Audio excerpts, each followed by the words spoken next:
দর্শক, খুলনা টাইগার্সের বিপক্ষে আগে টসে জিতে ব্যাট করার সিদ্ধান্ত নিয়েছিল রংপুরের অধিনায়ক নুরুল হাসান সোহান।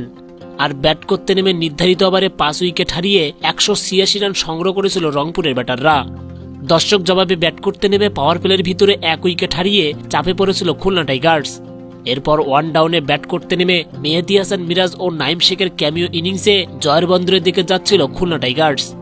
দর্শক, নাইম শেখ 41 বলে 58 রান করলেও অপরদিকে 24 বলে 39 রান করেছে মেহেদী হাসান মিরাজ। দর্শক, এরপর ক্রিজে এসে 200 স্ট্রাইক রেটে 15 বলে 29 রান করেছেন হার্ড হিটার আফিফ হোসেন।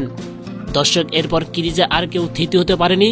দর্শক, শেষের দিকে 6 বলে জয়ের জন্য প্রয়োজন ছিল 12 রান। আর এদিকে বোলিং প্রান্তে আছেন মোহাম্মদ সাইফুদ্দিন।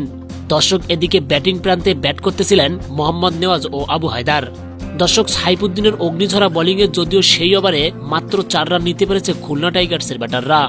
দর্শক, শেষ পর্যন্ত 8 রানের জয় তুলে নিয়ে বিপিএল এর 7 ম্যাচ খেলে 7টিতে জয় তুলে নিয়েছে রংপুর রাইডার্স।